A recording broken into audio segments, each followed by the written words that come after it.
वित्त मंत्री निर्मला सीतारमण 1 फरवरी 2025 को देश का आम बजट पेश करने वाली है। इस बजट को लेकर देश भर के लोगों में आर्थिक उन्नति की उम्मीद है। लेकिन क्या आप जानते हैं, इस देश में एक बजट ऐसा भी पेश हुआ था जिसे दुनिया ब्लैक बजट के नाम से जानती है।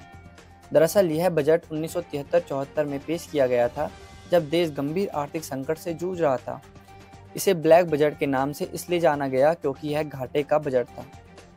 आखिर क्यों पेश करना पड़ा था ब्लैक बजट? 1973-74 का बजट इंदिरा गांधी जी के नेतृत्व वाली सरकार के तहत पेश हुआ था। उस समय देश के वित्त मंत्री यशवंतराव चौहान थे। उस समय देश की अर्थव्यवस्था संकट में थी।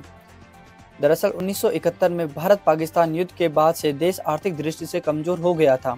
इसके अलावा 1973 में मानसून भी फेल हो गया और देश में सूखा पड़ा, जिससे खाद्यान्न उत्पादन में भारी कमी आई। इन कारणों से सरकार को अपनी आय से ज़्यादा खर्च करना पड़ा, जिसका नतीजा यह रहा कि देश को बजट घाटे का सामना करना पड़ा।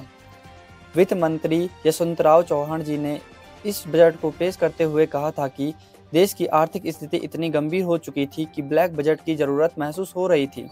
इसका उद्देश्य यह था कि सरकार को अधिक धन की कमी का सामना करना पड़ रहा था और इसके लिए अलग अलग सरकारी योजनाओं में कटौती करनी पड़ रही थी। क्यों इसे कहा गया ब्लैक बजट?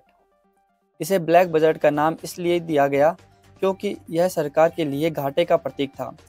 जब सरकार की आय कम और खर्च अधिक हो तो ऐसी स्थिति में बजट में घाटा आना स्वाभाविक होता है। यह बजट 550 करोड़ रुपए के घाटे का था।